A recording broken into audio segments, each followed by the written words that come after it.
The massive ship hummed with power as Commander Zar Thol looked at the blue planet on the main screen. His scaled fingers tapped against the control panel. The Sol system was the next target, and Earth would soon belong to the Viraxian Empire. "Commander, all systems report ready for approach," said Officer Mexlox from his station. "The fleet awaits your command." Zar Thol nodded, his thick neck plates shifting with the movement. The Viraxians had conquered over 70% of known space. Their bodies, evolved on the harsh world of Virax with its crushing gravity and constant radiation storms, made them nearly unbeatable in combat. Their thick scales stopped most weapons. Their dense muscles gave them strength that broke bones with simple touches, and their healing abilities meant they recovered from most wounds in days. "Intelligence report," Zar Thol ordered. Intelligence Officer Kelnar stepped forward. Unlike most Viraxians, she was small, but her mind was sharp. "Earth is classified as a soft world, Commander. Gravity is only 1.0 standard. Radiation levels minimal. Temperature ranges mild. Atmosphere oxygen-rich, but not extreme." "And the natives?" Zar Thol asked. "Limited data, Commander. They call themselves humans. They appear to be soft-bodied mammals. No natural armor, no significant physical strength. They rely on tools and weapons rather than natural abilities." Zar Thol laughed, a harsh sound that echoed around the bridge. "Soft creatures from a soft world. This conquest will be swift." Kelnar shifted uncomfortably. "Commander, I must note that our scans are incomplete. We have limited information about there." "Limited information is all we need," interrupted Zar Thol. "We are Viraxians. We are the ultimate Deathworlders. No soft species has ever stood against us." He turned to the weapons officer. "Prepare invasion protocols. Standard formation." The fleet moved into position, 20 massive warships forming a ring around Earth. They stayed hidden behind the moon, preparing for the attack. On the command ship, warriors checked their armor and weapons. None felt fear. Why would they? They had evolved in conditions that would kill most species in minutes. Their homeworld's gravity was 3 times Earth's. The constant radiation storms of Virax would destroy the DNA of lesser beings. The toxic atmosphere would burn the lungs of non-Viraxians. They were the ultimate survivors, the perfect warriors. In the loading bay, Sub-Commander Vexdar addressed his landing team. "Warriors of Virax, today we add another world to our empire. The reports say this planet is soft and weak. Its gravity will feel like nothing to us. Its atmosphere will be like breathing empty space compared to home. Its natives are fragile and primitive."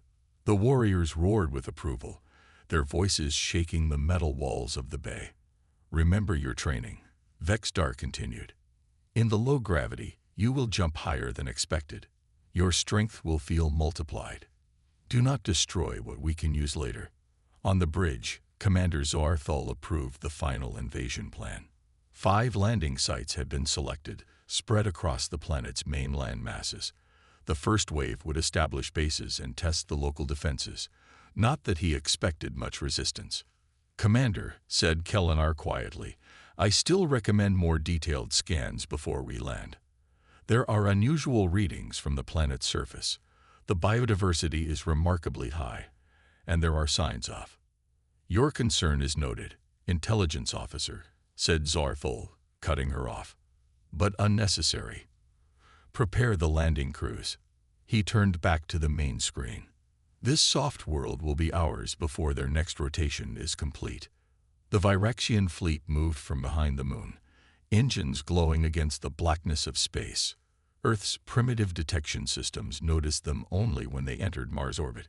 By then, the landing ships were already launching. The ultimate Deathworlders were coming to Earth. They expected an easy victory. They were wrong. Jack Williams yawned as he drove his truck along the forest road. The early morning sky was just turning light. As a park ranger in Wyoming's National Forest, he loved these quiet moments before visitors arrived. His radio crackled with static before a voice came through. "Jack, you seeing anything weird up at Lookout Point?" It was Susan Miller, his supervisor. "Weird how?" Jack asked, turning onto the dirt road that led up the mountain. "Getting calls about lights in the sky. Probably nothing. Maybe a meteor." Jack glanced up through his windshield. "Sky looks normal to me. I'll check from the ridge and let you know." 20 minutes later, Jack stood at Lookout Point, binoculars in hand. At first, he saw nothing unusual. Then a flash of movement caught his eye. Something was descending through the clouds, something big and metal that definitely wasn't a plane. "Susan," he said into his radio, his voice tight. "We've got a situation." Meanwhile, at the nearby Army base, Captain Lisa Johnson was reviewing training schedules when the call came in. "Captain, we're getting civilian reports of an unidentified aircraft," said the communications officer. "FAA has no flight plans for that sector." Lisa frowned. "Probably some rich guy's private plane off course. Send a reconnaissance team to check it out." "Yes, Mom," the officer replied. "But there's something else. NASA just called. They detected multiple objects entering Earth's atmosphere. Whatever this is, it's not just one plane." Lisa's expression changed. "Get me live satellite footage now." Across the world, similar scenes played out as the Viraxian landing ships punched through Earth's atmosphere. News channels showed confused reporters pointing at the sky, social media filled with blurry photos and wild theories. In Wyoming's forest, the first Viraxian ship landed in a clearing. The metal door slid open with a hiss. Sub-Commander Vexstar was the first to step out.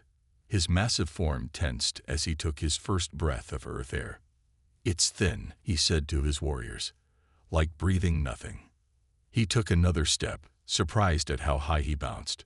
"Gravity is weak. Adjust your movements." 20 warriors followed him out. Each stood over 7 feet tall with thick scales covering their bodies.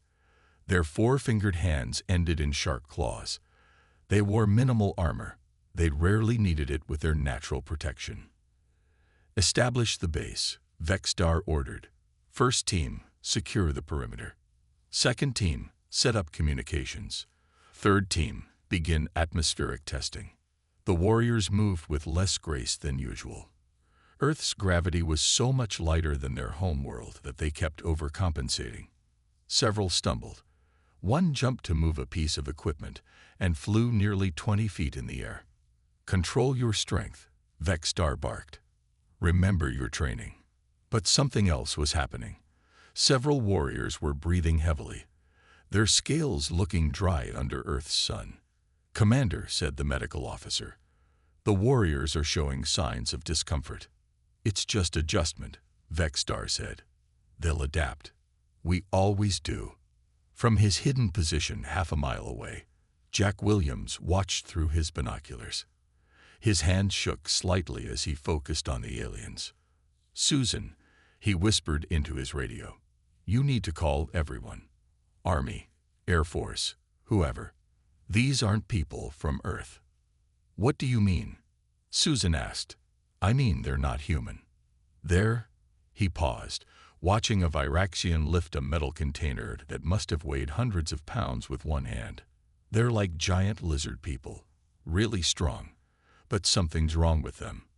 They keep stumbling around like they're dizzy." On the edge of the forest, Private Alan Cooper and his reconnaissance team arrived in 2 jeeps. The young soldier stared through his rifle scope. "Captain Johnson," he reported over the secure line. "Confirming unidentified beings. They appear to be setting up some kind of base. They're armed, but—" He paused. "They don't look well, ma'am. Several have collapsed." In orbit, Commander Zar Thol received the first reports from the landing teams. All 5 sites reported the same issues.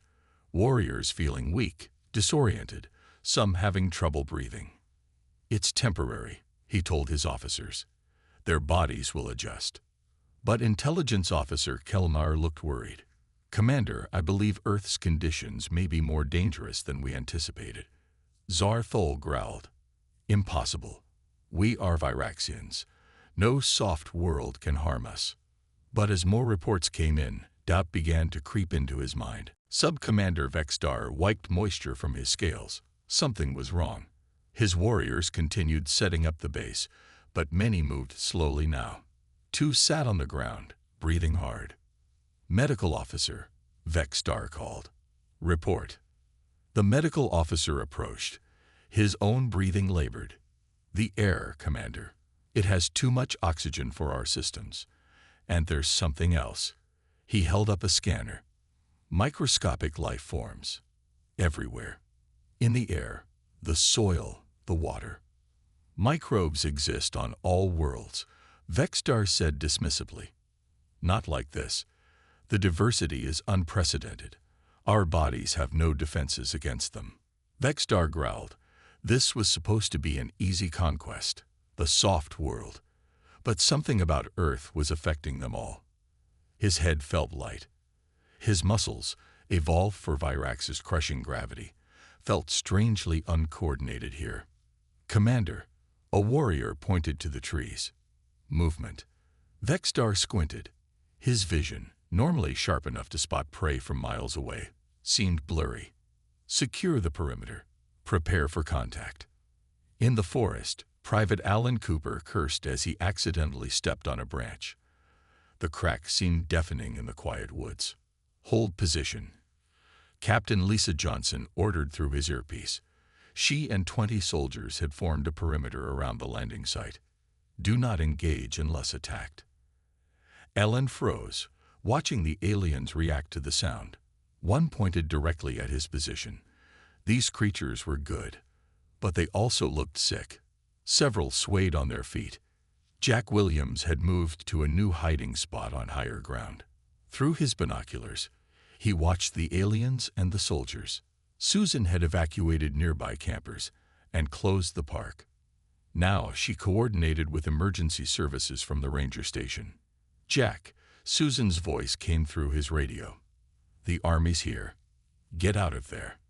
"Not yet," Jack whispered. "Someone needs to document this." One of the aliens stepped forward. It was larger than the others, with darker scales. It raised a device to its mouth. Suddenly, a booming voice filled the forest, speaking in perfect English. "People of Earth, I am Sub-Commander Vexstar of the Viraxian Empire. Your world is now under our control. Surrender, and you will be treated fairly."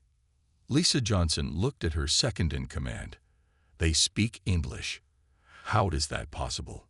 "Translation device," the man suggested. "Or they've been monitoring our communications." Lisa activated her megaphone. "This is Captain Lisa Johnson of the United States Army. You have entered restricted territory without authorization. State your intentions." Vexstar seemed surprised at the response. On all other worlds, the natives usually fled or surrendered immediately upon seeing Viraxians. "Our intention is conquest," Vexstar replied. "Resistance is futile. We are Viraxians, evolved on the harshest world in the galaxy. No species can stand against us." Lisa kept her voice calm. "I suggest diplomatic discussion rather than threats. We can arrange for representatives of our government to meet with you." Vexstar made a sound like laughter. "There is nothing to discuss. We take what we want." He turned to his warriors. "Advance. Show them our strength." 5 Viraxian warriors moved forward, weapons ready, but something was clearly wrong with them. Their movements were jerky. 2 kept rubbing their eyes. Another sneezed repeatedly. "Captain," Alan whispered into his comm, "they're sick. Whatever they expected, Earth isn't agreeing with them." The lead warrior suddenly stumbled, falling to one knee. He tried to stand but collapsed completely. "What's happening?" Vexstar demanded. The medical officer scanned the fallen warrior. "Respiratory distress. His system is reacting badly to the atmosphere, and his body temperature is rising rapidly." Another warrior fell, then another. The remaining 2 retreated hastily. Ellen watched in amazement. "They're not attacking. They can't." Lisa signaled her troops to hold position. "Something's affecting them. Wait and observe." In orbit, Commander Zor Thol received increasingly desperate reports from all 5 landing sites. Warriors falling ill, equipment malfunctions, Earth's conditions somehow attacking them in ways they hadn't anticipated. "Impossible," he muttered. "We are the ultimate Deathworlders. No soft world can defeat us." But the evidence was becoming hard to ignore. Somehow, Earth was proving more deadly than any world they had encountered before. Captain Lisa Johnson watched as more Viraxian warriors fell ill. Through her binoculars, she could see their scales changing color, going from deep green to a sickly yellow. Some were coughing violently. Others couldn't stand. "What do we do, Captain?" asked her second-in-command. Lisa considered the situation carefully. "We need to capture one for study. Send in a team with hazmat gear. Move slowly. No threatening actions." Sub-Commander Vexstar was growing desperate. Half his landing team now lay on the ground, unable to fight. The medical officer looked no better himself. "We must retreat to the ship," the medical officer wheezed. "Something in this world is attacking our systems." "Viraxians do not retreat," Vexstar insisted, though he felt a strange burning in his lungs. "We are the strongest species in the galaxy." The medical officer held up his scanner. "Our bodies are reacting badly to the oxygen levels. And these microbes, they're everywhere. In the air, the soil. They're getting into our lungs, our bloodstream." Vexstar stared at the readings in disbelief. How could this be happening? They had conquered worlds with acid oceans and toxic atmospheres, yet this seemingly mild planet was somehow defeating them without even trying. "Commander," a warrior called weakly. "Humans approaching." 4 soldiers in yellow protective suits moved slowly toward them. Their hands were empty, showing they carried no weapons. "Stay back," Vexstar warned, raising his energy weapon. But the effort made him dizzy. The weapon felt strangely heavy, though on his homeworld it would be light as a feather. He fired a warning shot, but his aim was off. The energy blast hit a tree far from the humans. Private Alan Cooper was one of the soldiers in the hazmat suits. He walked cautiously, remembering his training. The alien commander looked like it might fall over any moment. "We're here to help," Alan said clearly. "Many of your people are sick. We have medical facilities." Vexstar tried to laugh, but it turned into a cough. "We don't need help from soft creatures." Just then, one of the warriors who had been unconscious started convulsing. The medical officer rushed to help but stumbled and fell. "Something's happening to them," Alan said into his comm. "Be careful," Lisa replied, "but try to get one back here for the science team."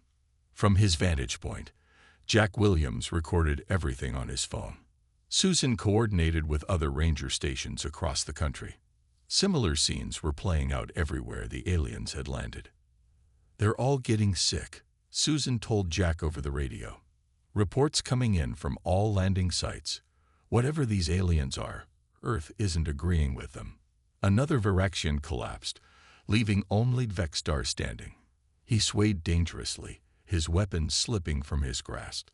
"This, impossible," he muttered. Then his eyes rolled back, and he fell forward. Alan rushed to the fallen alien, checking for signs of life. The creature's skin felt hot through his gloves, and its breathing was ragged. "I got one," he reported. "Alive but unconscious." "Bring it in," Lisa ordered. "Careful containment protocols." In Washington, D.C., government officials gathered in emergency session. Reports came in from around the world.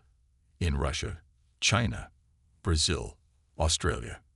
Everywhere the aliens had landed, the same thing was happening.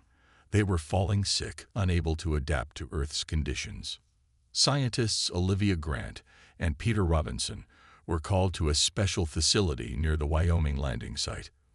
When Alan's team brought in the unconscious Viraxian, they were ready with a secure containment area. "Fascinating," Olivia said, examining the alien through the glass. "Look at the scale structure, the muscle density. This creature evolved in an environment much harsher than Earth. So why is it so sick?" Peter asked, reviewing the initial scans. My guess? Earth's bacteria. Our world has one of the most diverse microbial ecosystems in existence. This alien has no immunity to any of it. In orbit, Commander Zar Thul received the devastating news. All landing parties were down. No warriors remained conscious. How is this possible? He demanded. We conquered worlds with firestorms and gravity that would crush most ships. How can this soft world defeat us? Intelligence Officer Kelnar looked solemn. Commander, I believe we have gravely underestimated Earth. It's not a soft world at all. Zar Thul stared at the blue planet on the view screen.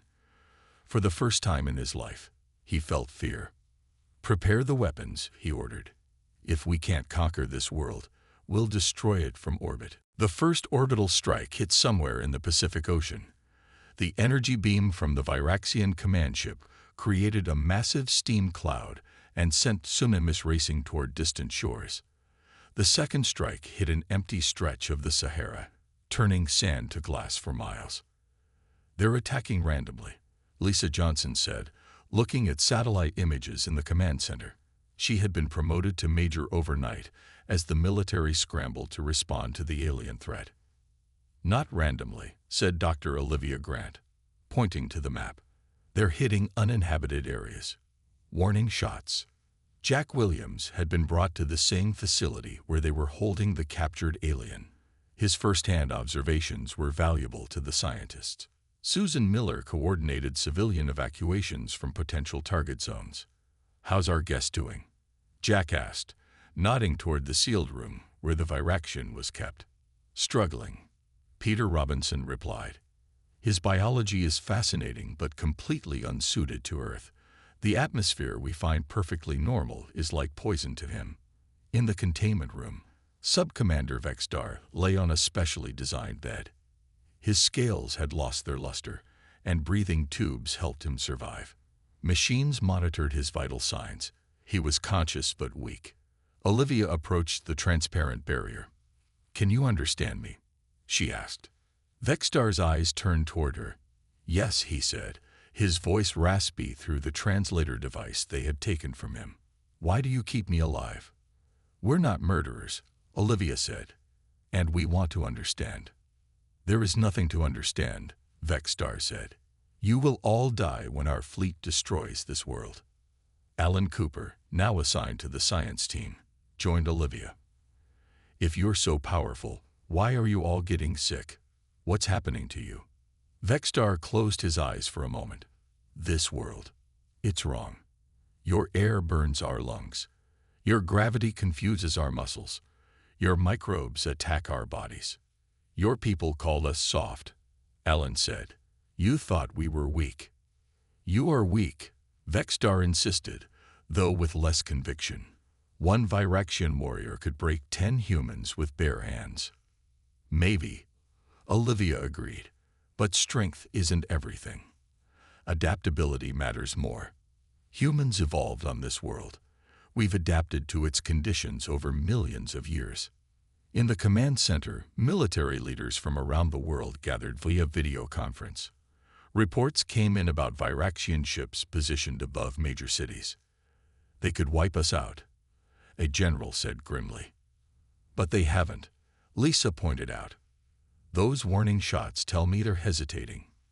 In orbit, Commander Zar Thul faced a difficult decision. The energy required for planetary bombardment was enormous. Without ground forces to secure the planet afterward, was destruction worth the cost? Commander, Kelnar said quietly, we've intercepted their communications. They're caring for our warriors, trying to save them. Zar Thul frowned. Why would they do that? We came to conquer them. Perhaps they don't think like us, Kelnar suggested. Perhaps strength isn't their primary value.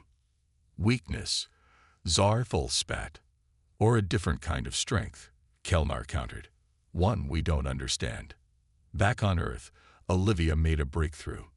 Look at this, she told Peter, pointing to her microscope.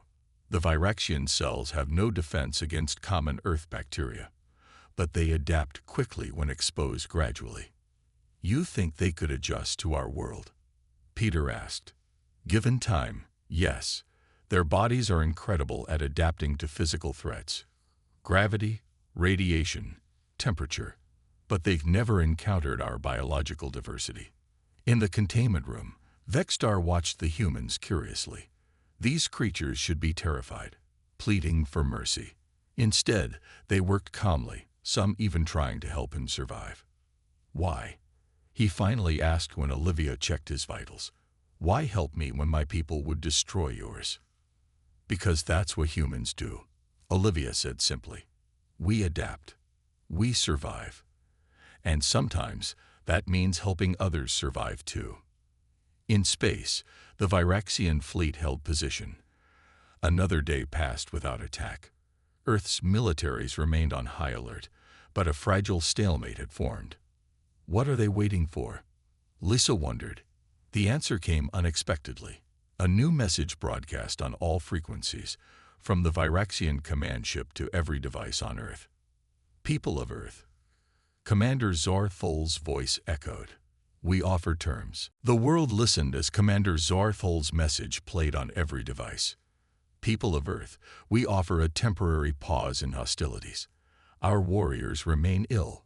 We request the return of our landing parties and safe passage from your system. In exchange, we will leave your world in peace. In the military command center, leaders debated the offer. It could be a trick, said a general. Get their people back, then attack anyway. Lisa Johnson studied the satellite images of the Viraxian fleet. They could have destroyed our major cities already if they wanted to. Something's holding them back. In the research facility, Olivia Grant and Peter Robinson had made significant progress understanding the aliens. They brought their findings to the emergency meeting. The Viraxians evolved on a world with extreme gravity and radiation, Olivia explained.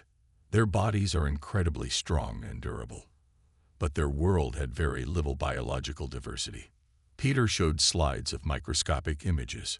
Earth has millions of bacteria and viruses. The Viraxians have no natural immunity to any of them. It's like the worst case of allergies imaginable, plus 1,000 different flu viruses hitting them at once. Jack Williams, who had been invited as a witness, spoke up. So they're not dying because Earth is too harsh, but because it's too diverse. Exactly. Olivia nodded. What makes Earth special isn't extreme conditions. It's the incredible variety of life forms that have evolved here. Our bodies deal with thousands of microbes every day without us even noticing. The president appeared on the main screen. What do you recommend? We should talk to them, Olivia said. I believe we can negotiate better terms. They underestimated Earth once. We shouldn't make the same mistake about them. In the containment room, Sub-Commander Vexstar was recovering slowly. His body was adapting to Earth's conditions, though he still needed help breathing. When Olivia entered with Alan Cooper, Vexstar seemed different, less arrogant. Your commander wants his warriors back, Olivia said. I heard, Vexstar replied weakly. He will retreat. Viraxians know when they are defeated. Were you ever defeated before? Elan asked. Never. We conquered everything. We err. Vexstar stopped himself. We were the ultimate Deathworlders. No world was too harsh. No enemy too strong. Until Earth, Olivia said gently. Until Earth, Vexstar agreed. But not for the reasons we expected. Your gravity is nothing. Your radiation levels barely register, yet my warriors fell within hours. Because Earth's strength isn't in being extreme, Olivia explained. It's in being balanced but infinitely complex. The millions of life forms here have forced humans to adapt constantly. Vexstar considered this. Our world had few life forms. Only the strongest survived Virax. We evolved physical power. You evolved something else. Adaptability, Alan suggested. Immune systems that can handle incredible diversity. In orbit, Commander Zor Thol waited for Earth's response. The ship's physician had examined the reports sent from Earth about their warriors' condition. They're recovering, the physician reported. surprised. The humans are actually helping them adapt to Earth's environment. Why would they do this? Zar Thol wondered aloud. Intelligence officer Kelnar had been studying human communications. They value different things than we do, Commander. Cooperation over domination. Adaptation over strength. Weakness, Zar Thol said automatically, but with less conviction than before. Is it weakness to survive where we could not? Kelnar asked. Earth's response finally came. A human female appeared on the main screen. The President of the United States, speaking for the world. Commander Zar Thol, we have your warriors. They are alive and receiving medical care. We are willing to return them, but first, we want to discuss real terms. What terms? Zar Thol asked suspiciously. Peace, the President said simply. Recognition of Earth as a sovereign world. And knowledge exchange. We want to learn about the galaxy. In return, we can teach you about biological adaptation. Zar Thol was stunned. These soft creatures, instead of begging for mercy, were negotiating as equals. After his warriors had failed so completely, you would share knowledge with those who came to conquer you, he asked. The President's expression was calm but firm. That's what humans do. We adapt. We learn. We grow. And sometimes, we turn enemies into friends. For the first time in his life, Commander Zar Thol felt something new. Not the thrill of conquest or the pride of victory, but respect for a completely different kind of strength. 1 week after the failed invasion, humans and Viraxians worked side by side in the research facility. Major Lisa Johnson oversaw security, while Olivia Grant and Peter Robinson led the scientific exchange. Most of the Viraxian warriors were recovering slowly, adapting to Earth's environment. Sub-Commander Vexdar had made the most progress. He could now breathe Earth's air for short periods without assistance. Your adaptive capabilities are remarkable, Olivia told him as she examined his latest test results. Your cells are learning to defend against our bacteria. Viraxians are survivors, Vexdar said. But his voice lacked the arrogance it once had. Though not as adaptable as humans, it seems. Jack Williams entered the lab with Alan Cooper. They had been working with the science team, sharing their observations from first contact. We've analyzed their ship's metal, Jack said, holding a small piece of the alien craft. It's unlike anything we've seen before. Incredibly strong but lightweight. Alan nodded. And we've been learning about their energy weapons. The technology is amazing. Peter looked up from his computer. Our medical team has an idea. We think we can help the Viraxians adapt faster using a modified vaccine approach. Commander Zar Thol had finally agreed to come down to Earth. His shuttle landed under heavy guard. Unlike his warriors, he wore a sealed environment suit that protected him from Earth's air. His massive form towered over the humans who greeted him. This planet should have been easy to conquer, he said as he met with Earth's leaders. Your gravity is weak. Your radiation levels are minimal. Your physical forms are fragile. But our world defeated your warriors without firing a shot, the President pointed out. Zar Thol nodded slowly. A painful lesson for the Viraxian Empire. We have never encountered a world like yours. A scientist stepped forward. Commander, we've been studying your biology. Your people evolved for physical strength and endurance. Humans evolved for adaptability and immune response. Different kinds of strength, Zar Thol acknowledged, but strength nonetheless. In orbit, the remaining Viraxian fleet held position. On Earth, humans had begun examining the alien technology. Olivia discovered that the Viraxians' translation device could access their ship's database. A treasure trove of information about the galaxy opened up. There are hundreds of inhabited worlds, she told the others excitedly. Different species, civilizations, technologies. The Viraxians conquered many of them. And trade with others, Peter added, scrolling through the data. Not all their interactions are violent. Jack looked thoughtful. They respected strength. Maybe now they'll respect our kind of strength too. Sub-Commander Vexstar was walking around the facility garden, his first time outdoors without a breathing apparatus. The sunshine felt strange on his scales, but not unpleasant. He watched a butterfly land on a flower and marveled at the delicate creature. On my world, such a fragile thing would never survive, he told Alan, who walked beside him. That's what makes Earth special, Alan replied. It's not that everything here is tough. It's that everything finds a way to live together. In the main conference room, Commander Zar Thol removed his helmet for the first time. He took a careful breath of Earth's air. It burned slightly, but less than he expected. The treatment developed by the humans was working. We have terms to discuss, he said to the assembled leaders.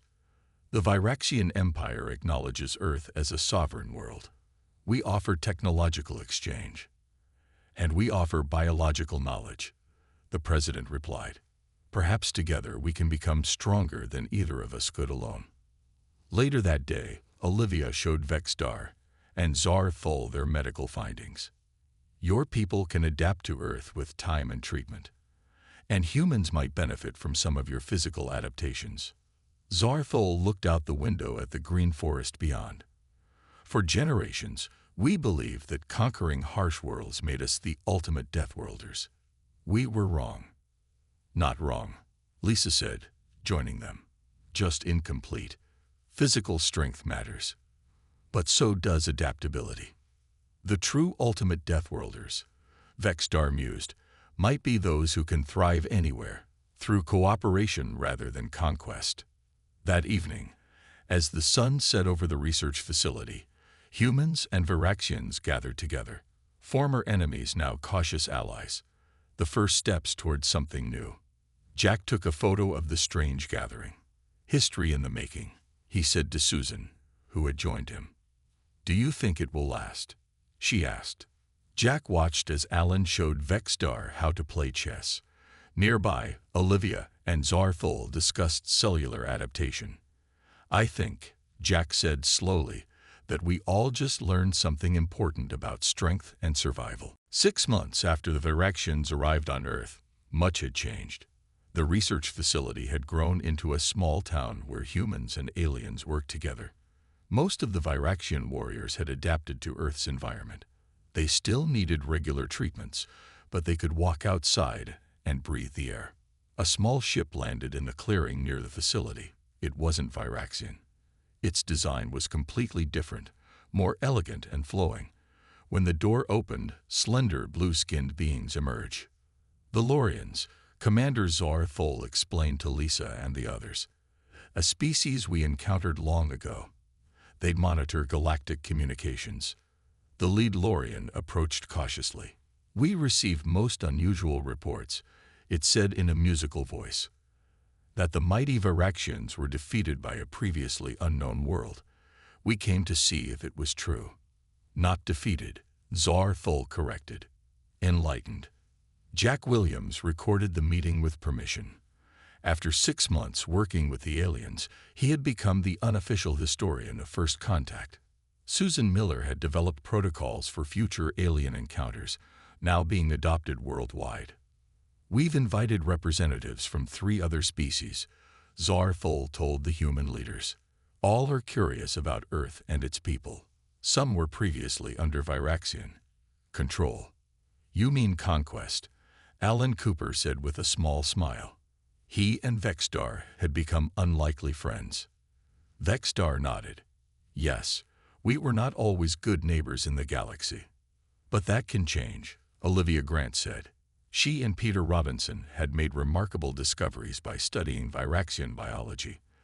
Their work on adaptive immune responses had medical applications that could help millions of humans.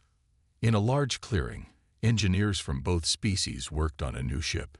It combined Viraxian strength with human ingenuity. Earth's first true starship. Will it be ready for the test flight next week? Lisa asked the chief engineer. Ahead of schedule, the woman replied proudly. We've incorporated their engine technology with our navigation systems. It's unlike anything either of us had before. That evening, a celebration was held to mark 6 months of cooperation. Humans and Viraxians gathered under the stars. The Lorians joined them, fascinated by Earth culture and biology. In all our travels, the Lorian ambassador told the president, "We have never encountered a world quite like yours." The Viraxians called themselves the ultimate Deathworlders because they survived extreme conditions. But Earth is special in a different way. How so? The president asked. Your world nurtures diversity. Millions of species living together, competing yet coexisting. It created in humans something rare in the galaxy, extreme adaptability. Later, Jack found Vexstar looking up at the stars. The sub-commander's scales had darkened to a healthy green again, though he would always carry marks from his illness on Earth. "Will you return to Virax?" Jack asked. "Eventually," Vexstar replied. "But not yet. There is still much to learn here. And much for us to teach." "About being the ultimate Deathworlders?" Jack asked with a smile. Vexstar made the rumbling sound that humans now recognized as Viraxian laughter. "Perhaps we should retire that term. It seems both our species had an incomplete understanding of what true strength is." In the new command center, Commander Zora Thol and Lisa Johnson reviewed the plans for the joint exploration mission. 3 ships would venture to a nearby star system. Each would carry both humans and Viraxians. "Your people are ready for this?" Zora Thol asked. "Are any of us truly ready to explore the unknown?" Lisa replied, "But that's what humans do. We adapt, we learn, we grow. As the Viraxians must now learn to do," Zora Thol acknowledged. The next morning, as the sun rose over Earth, the Lorian ship departed with news that would spread across the galaxy. The tale of a soft world that had stopped the unstoppable Viraxian Empire, not through superior weapons or greater strength, but through the quiet power of diversity and adaptation. Earth was officially classified in galactic records as a Type D world, not for Death World, as the term was commonly used, but for diverse. A new category created specially to describe this unusual planet where the ultimate survivors had evolved. They were humans, and the galaxy would never be the same.